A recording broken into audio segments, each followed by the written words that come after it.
ചായക്ക് വെച്ചു. അപ്പം ഇനിയിപ്പോൾ ചായയൊക്കെ കുടിച്ചു കഴിഞ്ഞിട്ട് ഇന്നിപ്പം സർക്കൊക്കെ 1-2 സ്ഥലങ്ങളിലേക്കൊക്കെ പോവേണ്ടതായിട്ടുണ്ട്. അപ്പം അങ്ങനെ പോകണമല്ലോ എന്ന് ആലോചിച്ചിട്ടുള്ള ഒരു ടെൻഷനിലാണ് ആൾ അവിടെ ഇരിക്കണത്. അപ്പം ചായ റെഡി ആയത് ഞാനിപ്പോൾ ഇനിയിപ്പോൾ എടുത്ത് നിസാർക്കെ കൊണ്ട് കൊടുക്കാൻ പോവുകയാണ്.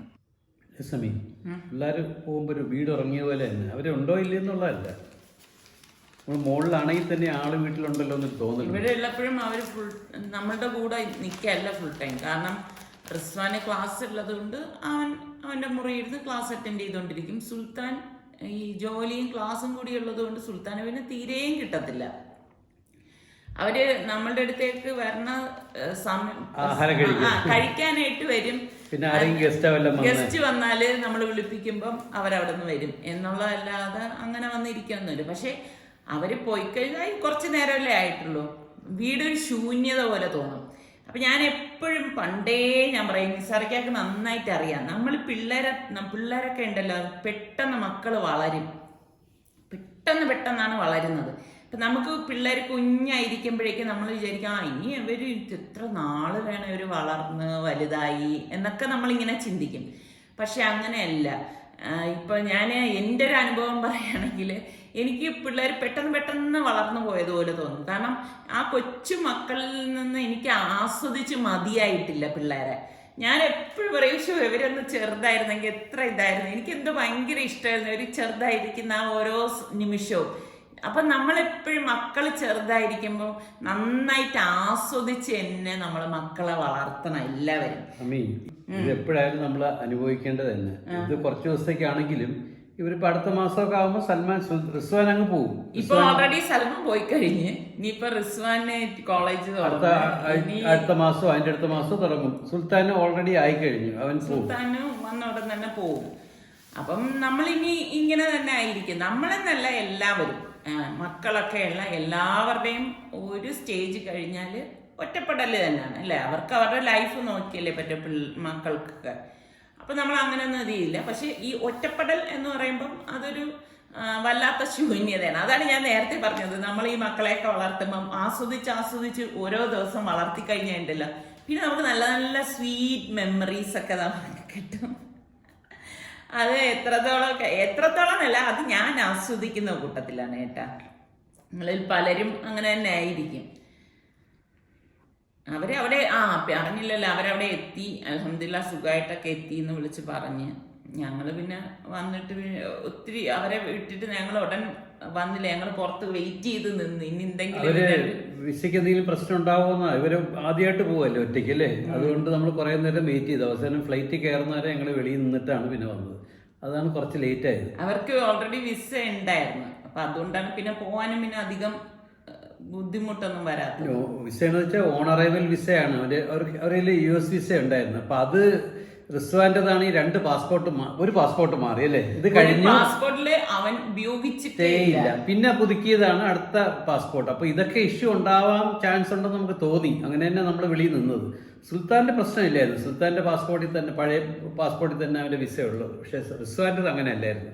പക്ഷെ അത് സംഭവിച്ചു. അവിടെ പോയപ്പോൾ ആ കൗണ്ടർ ഇരിക്കുന്ന ആളിനെ അറിയത്തില്ല, അവരകത്ത് പോയി അവർ വെയിറ്റ് ചെയ്യുന്നു പറഞ്ഞു. അവസാനം ലാസ്റ്റ് ഫ്ലൈറ്റിന് അത് പുറപ്പെടുന്നതിന് ഏകദേശം ഒരു മണിക്കൂർ മുൻപാണ് വിളിപ്പിച്ചത്. പേടിയില്ലാതില്ലായിരുന്നു. കാര്യം വെച്ചാൽ നീ പോയില്ലെങ്കിൽ ടിക്കറ്റിന്റെ പൈസയും പോവും, അവിടെ ഹോട്ടൽ ബുക്ക് ചെയ്തതും പോവും. ആകെ ഒരു ചെറിയൊരു പേടി ഉണ്ടായിരുന്നു. എനിക്ക് അങ്ങനെ പേടിയൊന്നും ഇല്ലായിരുന്നു. കാര്യം എന്തെന്നറിയോ, അവരത് ഇത് ചെയ്തില്ലേ പറ്റും. ഞങ്ങൾ എത്രയോ തവണ പോയി വന്നിരിക്കുന്നു. പക്ഷെ പാസ്പോർട്ട് ചില ഈ കൗണ്ടറിൽ ഉള്ളവർക്ക് അറിയാൻ പാടില്ലേ. അവർ പറയും ചിലപ്പം ഈ വിസ ട്രാൻസ്ഫർ ചെയ്യണമായിരുന്നു പുതിയ പാസ്പോർട്ടിൽ, അങ്ങനെയൊക്കെ പറയും ചിലർ. എന്തായാലും യാത്രയൊക്കെ സുഖമായിരുന്നു. അവരെത്തി സൽമാൻ എയർപോർട്ടില് ഉണ്ടായിരുന്നു. അവര് പിന്നെ വാട്സപ്പിൽ 1-2 പിക്ചേഴ്സ് ഇങ്ങനെ പല ഇതില് പോണതും ഒക്കെ ഇങ്ങനെ അയച്ചു തന്നിട്ടുണ്ടായിരുന്നു. അപ്പൊ ഇനിയിപ്പോ എന്തായാലും അവർ 3 പേരും അവിടെ അടിച്ചു പൊളിക്കട്ടെ. എന്താണ് ഇന്നത്തെ പരിപാടി? ഇന്നിപ്പോ നമ്മൾ പറഞ്ഞ മാതിരി എല്ലാരും പറയുന്നതല്ല, ഈ മക്കളില്ലാത്ത വീട്ടിൽ ആദ്യത്തെ ദിവസമല്ലേ. ഇന്നിപ്പോ ഞാൻ പറഞ്ഞു ഇന്ന് എന്തായാലും ഇത് നമുക്ക് 2 പേർക്ക് പിന്നെ ഫുഡ് എന്ന് പറയുമ്പോ നമുക്ക് എത്ര ഫുഡ് വേണം, വളരെ കുറച്ച് മതി. അപ്പോ ബ്രേക്ക്ഫാസ്റ്റ് കഴിച്ചിട്ട് നമുക്ക് പുറത്തോട്ട് പോവാം. എന്ന് വിചാരിച്ച് ഇല്ല, കുറേ കാര്യങ്ങൾ ചെയ്യാനുണ്ട്. നമുക്ക് ചെയ്യേണ്ടതായിട്ടുള്ള ജോലികൾ കുറേ ഓരോ പ്രാവശ്യം നമുക്ക് ഈ വീഡിയോ പോസ്റ്റിംഗ് ഒക്കെ ഉള്ളത് കൊണ്ട് തന്നെ നമ്മളത് നീട്ടി വെച്ച് കുറേ കാര്യങ്ങൾ ചെയ്യാനുണ്ട്. സർക്കാർ കാര്യമാണെങ്കിൽ കയറി ഇറങ്ങി നടക്കണം. ഞാനൊരു കാര്യത്തിന് വേണ്ടി ഒരു 3-4 ദിവസം കറങ്ങി നടക്കുവാണ്. ഇനി ഈ ചില പറയത്തില്ലേ, മറിമായത്തിൽ ഒരു സീരിയൽ ഞാൻ കണ്ടിട്ടുണ്ട്, അതേ അവസ്ഥയാണ്. ശരിക്കും മറിമായം കാണുമ്പോ നമുക്ക് അതിശയം തോന്നും കേട്ടോ. ഇവരെയൊക്കെ വന്നിട്ട് അങ്ങനെ പഠിച്ചവര് ഇത് ചെയ്യുന്നതാണോ തോന്നിപ്പോ. വാസ്തവമാണ് അതിൽ കാണിക്കുന്ന കാര്യങ്ങൾ. ആ ഓഫീസിൽ ഇപ്പൊ ഒരു വസ്തുവിന്റെ തരം തിരിക്കല്, ഇപ്പൊ നമ്മളെ ഒരു കരം അടച്ചുകൊണ്ടിരുന്ന ഒരു വസ്തുവില് നമ്മൾ കണ്ടത് അതിൻ്റെ അകത്ത് ഇല്ല. അതിൻ്റെ അകത്ത് ആ കരം അടയ്ക്കുന്ന റെസിപ്റ്റിൻ്റെ അകത്ത് വയലാണോ പുരയിടാണോ എന്നൊന്നും കാണിക്കത്തില്ല. നമ്മൾ പൈസ അടയ്ക്കുന്നു, 10-20 രൂപ എന്താണെന്ന് കാണിച്ചിട്ടുണ്ട്. ഇപ്പം അറിയുന്നത്, ഇപ്പം കമ്പ്യൂട്ടറൈസ്ഡ് ആയപ്പോഴാണ് അതിൻ്റെ അകത്ത് നെയിൽ വയലിൽ നിന്ന് എന്തോ എഴുതിയേക്കുന്നു. അതിപ്പോൾ അന്വേഷിച്ചപ്പോൾ അവർ പറയുന്നു, അയ്യോ അത് നിങ്ങൾ വയലായിരിക്കും. ഞാൻ പ്രമാണത്തിൽ വയലൊന്നും അല്ല ഈ പുരയിടെന്ന് പറഞ്ഞു. അത് പ്രമാണത്തിൽ എന്ത് വേണമെങ്കിലും എഴുതാം, പക്ഷേ നിങ്ങൾ യഥാർത്ഥത്തിൽ അവിടെ പോയി തിരക്കി നോക്കണം, കളക്ടറേറ്റിൽ പോകണം. അപ്പോൾ ഞാൻ വില്ലേജ് ഓഫീസിൽ ഒരു ദിവസം പോയപ്പോൾ പറഞ്ഞു, ഇവിടെ അല്ല ഇത് ചെയ്യേണ്ടത്, നിങ്ങൾ കളക്ടറേറ്റിൽ നമ്മൾ ഈ ഒരു സെക്ഷൻ ഉണ്ട്, അത് ഒരു തഹസീൽദാർ ഏതോ ഒരു ഡിവിഷൻ പറഞ്ഞു, ലാൻഡ് അക്വസിഷനാണ്, ലാൻഡ് എന്തോന്ന് പറഞ്ഞിട്ട്. അപ്പോൾ ഞാൻ അവിടെ പോയി കണ്ടുപിടിച്ചു. കളക്ടറേറ്റിൽ പോയി അവരെ കണ്ടപ്പോൾ പറഞ്ഞു, അയ്യോ ഇവിടെ അല്ല, നിങ്ങൾ കൃഷിഭവൻ, ഇവിടെ നമ്മളടുത്തുള്ള കൃഷിഭവൻ്റെ അവിടെ പോയിട്ട് അവിടുന്ന് ഇത് ഈ ലാൻഡ് കൃഷി ഇതാണോ, വയലാണോ മറ്റാണോ, അവരെ ഡേറ്റാബേസിൽ എന്താണ് അത് കണ്ടുപിടിച്ച് A, B എന്നുള്ള 2 സെക്ഷനുണ്ട്. A ആണെങ്കിൽ നിങ്ങൾക്ക് കുഴപ്പമില്ല, B ആണെങ്കിൽ നിങ്ങൾ 1000 രൂപ അടച്ചിട്ട് ഇതൊക്കെ കൊണ്ട് നിങ്ങൾ വീണ്ടും ഇവിടെ വരണം എന്നൊക്കെ പറഞ്ഞു വിട്ടു. അപ്പൊ ചുരുക്കം പറഞ്ഞ ഓടി തുടങ്ങുന്നതേ ഉള്ളൂ സർക്കാർ കാര്യം. എന്താണോ ആവോ അല്ലേ, സർക്കാരിന്റെ ഇങ്ങനെയുള്ള മാറ്റങ്ങളൊക്കെ ഇങ്ങനെയുള്ള കാര്യങ്ങളൊക്കെയാണ് മാറ്റേണ്ടത്. ചുമ്മാ ആവശ്യമില്ലാതെ നമ്മളെയൊക്കെ ഇട്ട് ബുദ്ധിമുട്ടിക്കുക. കേട്ടോണ്ടിരിക്കുന്നവർക്ക് അനുഭവങ്ങൾ കാണും. പക്ഷെ നമ്മളത് പോട്ട്, നമ്മൾ സ്ഥലം മാറ്റാൻ പോകണം അല്ല ഇങ്ങനെയാണെന്ന് പറയാൻ. ഈ പല സമയത്ത് ഗവൺമെന്റ് പല ഉത്തരവുകൾ പുറപ്പെടുവിക്കും, ഏകജാലകം എന്നൊക്കെ പറയും. ഈ വ്യവസായം തുടങ്ങുന്നതിനൊക്കെ അവരെയൊക്കെ പൈസയും മുടക്കിയിട്ട് അവരായിട്ട് വടക്കും തെക്കിട്ട് അടിക്കുന്ന എത്രയോ അനുഭവങ്ങളുണ്ട്. ഇതൊക്കെയാണ് മാറ്റേണ്ടത്. ഇവർ എന്തോ എനിക്കറിയില്ല, ഇവർക്ക് കുറേ കാര്യങ്ങൾ മനസ്സിലാക്കാനുണ്ട്. നമ്മളിപ്പം ഈ അടുത്ത കാലത്ത് എനിക്ക് മനസ്സിലായത്, ഈ പുതിയൊരു സമിതികൾ തുടങ്ങിയിട്ടുണ്ട് ഓരോന്നിനും. ഈ വ്യവസായം, നഗര വികസനം, മറ്റേന്നൊക്കെ പറഞ്ഞാൽ അതിൽ ഒന്നിൽ ജോർജ് കുളങ്ങര മെമ്പറാണ്. പുള്ളിയുടെ കുറേ സ്പീച്ചുണ്ട് ഈ റോഡ് നന്നാക്കുന്നതിനെ പറ്റിയൊക്കെ. ഈ അടുത്ത കാലത്ത് തമാശ രൂപേണയാണെങ്കിലും സഞ്ചാരത്തിൻ്റെ ഒരു കോമഡി ഇറങ്ങിയിട്ടുണ്ട്. അതിൻ്റെ അകത്ത് കുറച്ച് നല്ല കാര്യങ്ങൾ കാണിച്ചിട്ടുണ്ട്. അപ്പോൾ അത് കണ്ടപ്പം ജോർജ് കുളങ്ങരയുടെ അറ്റൻഷൻ സൗണ്ടൊക്കെ ആയതുകൊണ്ട് പുള്ളിയെ പോയി കണ്ടു. അങ്ങനെയൊക്കെ ഉള്ളൊരു സാധനം കണ്ടു ഞാൻ. അതിൻ്റെ അകത്ത് മന്ത്രിയുടെ അറ്റൻഷൻ, ഈ ശ്രദ്ധയിൽ അത് പെട്ടു, അത് ഈ റോഡിൻ്റെ. അപ്പൊ അതുപോലുള്ള ചില കാര്യങ്ങളൊക്കെ അല്ല, അത് നമ്മുടെ ആൾക്കാർ വൈറലാക്കിയത് കൊണ്ടാണ് മന്ത്രി ശ്രദ്ധയിൽപ്പെട്ടത്. പക്ഷെ ഈ ജോർജ് കുളങ്ങര പുള്ളിക്കാരനാണെങ്കിൽ പുള്ളി കുറെ ലോകം സഞ്ചരിച്ചിട്ടുള്ള, ലോകത്തൊക്കെ പോയി. അപ്പൊ അതിന്റെ കുറെ കാര്യങ്ങൾ മനസ്സിലാക്കാൻ വേണ്ടി പുള്ളിയെ കൂടെ ആ സമിതിയിലോട്ടാക്കി. എത്രത്തോളം പുള്ളിയുടെ സജഷൻസ് രാഷ്ട്രീയ നേതൃത്വം സ്വീകരിക്കുമെന്നൊന്നും അറിയത്തില്ല. പക്ഷേ ഇതുപോലുള്ള ഓരോ സമിതിയിലും കുറച്ച് അറിവുള്ളവരെയും കുറച്ച് കാര്യങ്ങൾ കണ്ടിട്ടുള്ളവർ, ഈ ഇട്ടാവട്ടം കിടന്ന് കറങ്ങുന്നവരെ ഓരോ അധികാര സ്ഥാനത്ത് കൊണ്ടുവന്ന് ഇരുത്തി കഴിഞ്ഞാൽ അവർക്ക് അത് തന്നെ വലിയ കാര്യമായിട്ടിരിക്കും. പുറം ലോകം പോയി അവിടുത്തെ മാറ്റങ്ങൾ. ഈ സത്യം പറഞ്ഞാൽ നമുക്ക് വികസനം എന്ന് പറഞ്ഞാൽ ഈ വലിയ ആർഭാടം നിറഞ്ഞ ബിൽഡിങ്ങും പൊക്കം കൂടിയ ബിൽഡിങ്ങും ഒന്നുമല്ല. റോഡും അതുപോലെ തന്നെ ആശുപത്രിയും വിദ്യാഭ്യാസവും കുറച്ച് ഈ ഗവൺമെൻറ് തലത്തിലുള്ള ഈ കൊടുക്കൽ വാങ്ങലുണ്ടല്ലോ, ഈ ട്രാൻസാക്ഷൻ പേപ്പർ വർക്ക്, അത് ലഘൂകരിക്കണം. ആൾക്കാരായിട്ട് ബുദ്ധിമുട്ടിക്കുകയാണ്. ഈ അടുത്ത കാലത്ത് എൻ്റെ ഒരു പരിചയത്തിൽ ഒരാളെ ഫാദർ മരിച്ചുപോയി. അപ്പോൾ അതിൻ്റെ പേപ്പർ വർക്ക് ചെയ്യാനായിട്ട് അവർ ബുദ്ധിമുട്ടി പ്രയാസപ്പെട്ടു. അവർ ഗൾഫിൽ നിന്ന് മക്കൾ വന്നിട്ട് 2 ദിവസം കൊണ്ട് ശരിയാക്കാമെന്ന് പറഞ്ഞു വന്നിട്ട് 2 ആഴ്ച കഴിഞ്ഞിട്ട് പോലും ശരിയാക്കാൻ പറ്റാത്ത അവസ്ഥകൾ ഉണ്ടായിട്ടുണ്ട്. ഇതൊക്കെ കുറേ ലഘൂകരിക്കണം. ഈ അവിടെ പോയി ഇവിടെ പോയി അല്ലെങ്കിൽ ഒറ്റ സ്ട്രെച്ചിൽ അവർ കാര്യങ്ങൾ പറഞ്ഞു തരില്ല. ഇന്ന കാര്യങ്ങൾ പേപ്പർ വേണം, ഇന്ന ഇത് വേണമെന്ന് പറയേയില്ല, ഒരിക്കലും പറയില്ല. അവരൊരു 10 പേപ്പർ വേണമെങ്കിൽ 8 പേപ്പറിൻ്റെ പറയും. നമ്മൾ 8 പേപ്പറും റെഡിയാക്കി അവിടെ എത്തുമ്പോൾ പറയും, അയ്യോ അതില്ലേ, അത് വേണമെന്ന് പറയും. അപ്പോൾ അതിന് നമ്മൾ ഇതേ പ്രൊസീജിയർ പിന്നെയും സ്റ്റാർട്ട് ചെയ്യണം. അങ്ങനെയിട്ട് ഒന്നുകിൽ അവർക്ക് അറിയത്തില്ല, അല്ലെങ്കിൽ അവര് നമ്മൾ അറിഞ്ഞില്ലെങ്കിൽ ആദ്യം ചോദിച്ച് പറയണം, അല്ലേ? എല്ലാവരും അവിടെ ഇരിക്കുന്നവരെന്തോ നമ്മൾ അങ്ങോട്ട് കയറുമ്പം ഈ അന്വേഷണത്തിൽ ഇരിക്കുന്ന 2 കുട്ടികളുണ്ട്. ഒരു പുരുഷനും സ്ത്രീയായ നമ്മളെ ഈ കളക്ടറേറ്റിൽ പോയപ്പോൾ അവരിരുന്നത് ഇങ്ങനെ വടി പോലെ നിന്നിട്ട് എന്താണ് ഇതാണ്. ഓക്കെ, ഇതാണ്. നമ്മള് പിന്നെ അവരുടെ അടുത്തൊന്നും ചോദിക്കാൻ പാടില്ല. ആ ഒരു രീതിയിലാണ് അവർ. അപ്പൊ നെക്സ്റ്റ് അത്രയാണ് അവരെ അന്വേഷണത്തിരിക്കുന്നവരാണ്. ഇവരെന്താണ് ഇരിക്കുന്നത്, എന്ത് ശമ്പളം വാങ്ങിച്ചിട്ട് എന്താണ് ചെയ്യുന്നത് ഒരു പിടിയില്ല. സത്യം പറഞ്ഞാൽ മറിമായത്തിൽ ആ ഒരു എപ്പിസോഡ് ഞാൻ എൻ്റെ ലിങ്ക് കിട്ടുവാണെങ്കിൽ ഞാൻ എൻ്റെ അതുപോലെ ഇടാം, അതൊന്ന് കണ്ടു നോക്കണം. അത് അറിഞ്ഞ് അനുഭവസ്ഥരുണ്ട്. അല്ലല്ല, മറിമായത്തിലെ പല ഇതും ഇപ്പോഴത്തെ ഈ നമ്മളൊക്കെ അനുഭവിക്കുന്ന ബുദ്ധിമുട്ടുകൾ തന്നെയാണ് അവർ ആ ഓരോ എപ്പിസോഡിലും. അപ്പൊ ഞാൻ ചോദിക്കുകയും ചെയ്യും, ഇവരൊക്കെ ഇതെങ്ങനെ ഇത്ര കൃത്യമായിട്ട് അത് ഹാസ്യരൂപേനെ കൊണ്ടുവരെങ്കിലും ആ മെസ്സേജ് അതിൻ്റെ അകത്തുണ്ട്. പക്ഷെ ഇതൊക്കെ കാണുന്ന സർക്കാർ ഉദ്യോഗസ്ഥർ അവരെ മനോഭാവം മാറ്റണം. ശമ്പളം കിട്ടുന്നതാണ്, അതിനനുസരിച്ചുള്ള ചെയ്യണം. പക്ഷെ അവരൊക്കെ പറഞ്ഞു കഴിഞ്ഞാൽ ഇവർ ഒന്നും ചെയ്യാൻ പറ്റാത്ത കാര്യം എന്നറിയാം. ട്രേഡ് യൂണിയൻ സത്യം പറഞ്ഞാൽ അവർ ഐക്യമാണ്. ഇപ്പം ബസ്സിൽ നമ്മൾ അങ്ങോട്ട് പോയി ബസ് തട്ടിയെന്ന് ചോദിച്ചു, നമ്മളെ തട്ടി. ഇപ്പം നമ്മൾ എന്ത് തട്ടിയെന്ന് വെച്ച് കഴിഞ്ഞാൽ അവൻ നമ്മളെ അടിക്കാൻ വരിക അല്ലെങ്കിൽ ചീത്ത വിളിക്കുക ചെയ്ത് നമ്മൾ മിണ്ടാതെ പോകണം. അല്ലെങ്കിൽ എന്തറിയുമോ, ബസ് അവിടെ നിർത്തിയിട്ട് പോകും. അനുഭവങ്ങളാണ്. ഇതുപോലെയാണ് ഓഫീസുകളിൽ. ഇതുകൊണ്ടാണ് ഇവരെല്ലാം കിടന്ന് നെളിയുന്നത്. ഇവർക്കൊക്കെ ഭയങ്കര സപ്പോർട്ടുണ്ട്. ഇതൊക്കെ പറയുമ്പം രാഷ്ട്രീയക്കാരും മറ്റുള്ളവരൊന്നും നമുക്ക് എതിരായിട്ടൊന്നും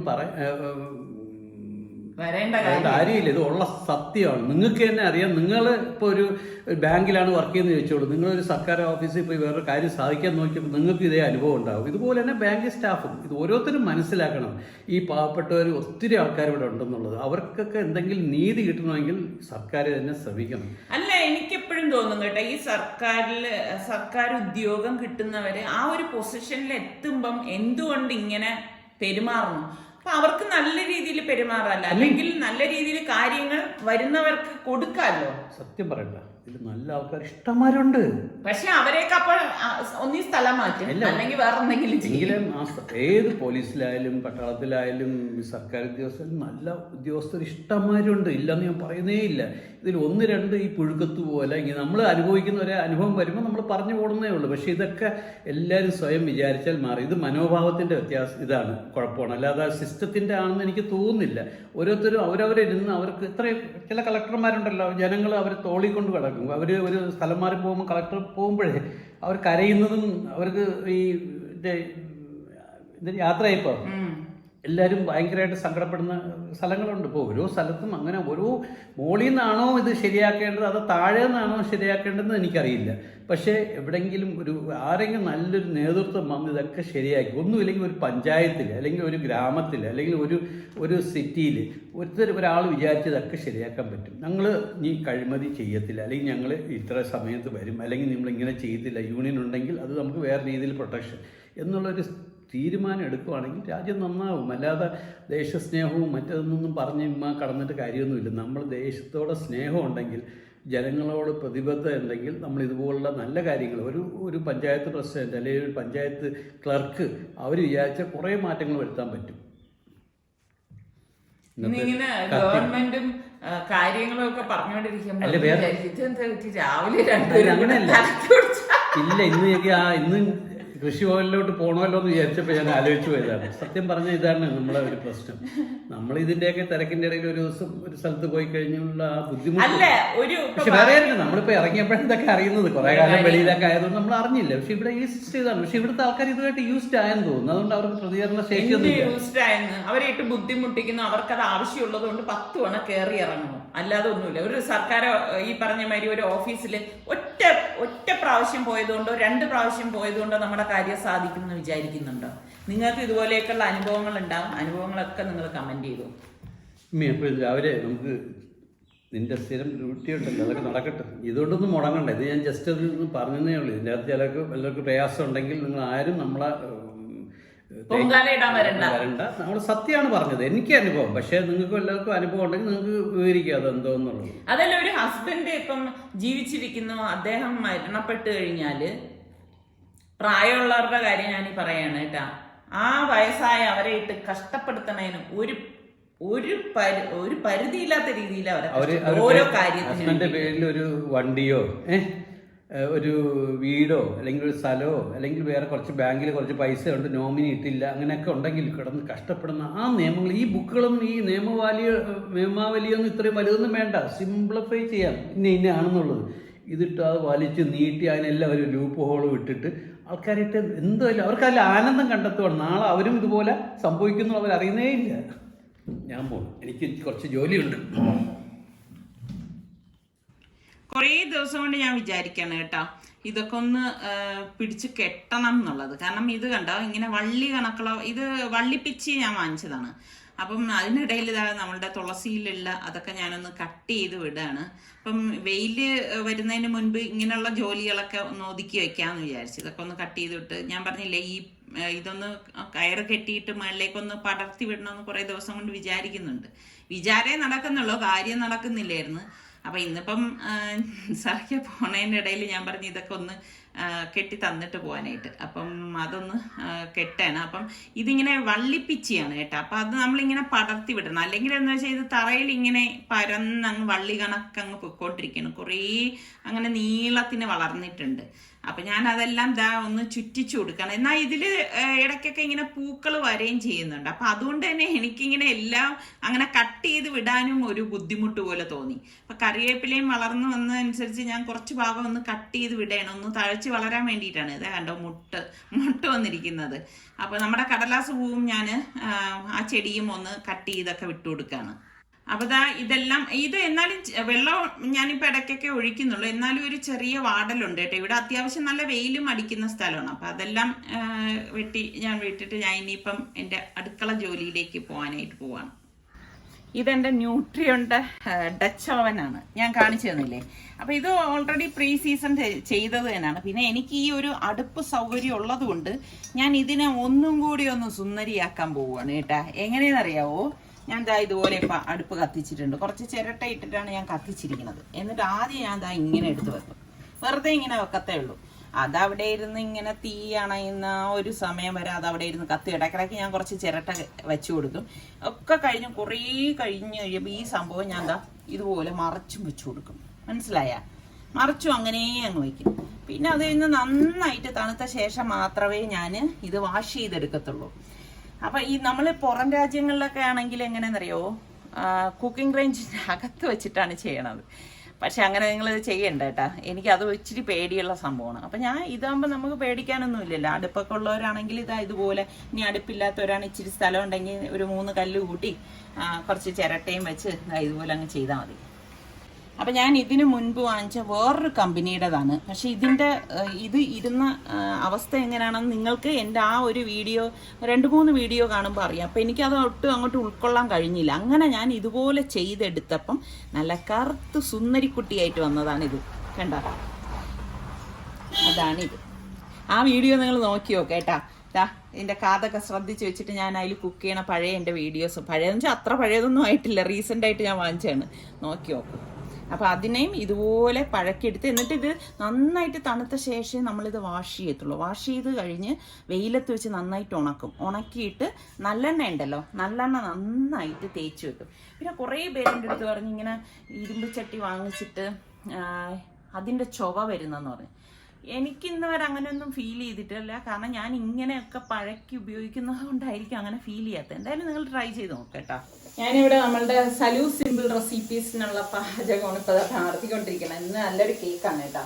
പിന്നെ അതിൻ്റെ ഒപ്പം തന്നെ നമ്മളുടെ നിസാർക്കൊക്കെയുള്ള പുട്ടിന് നനച്ച് വെച്ചിട്ടുണ്ട്. അപ്പം ഇങ്ങനെയാണ് നമ്മുടെ ഷൂട്ട് പോണത്. സിമ്പിൾ റെസിപ്പീസിൽ ഒരറ്റത്തുണ്ടാവും, പിന്നെ നമ്മളുടെ റെഗുലർ വ്ളോഗിൻ്റെത് മറ്റൊരറ്റത്തുണ്ടാവും.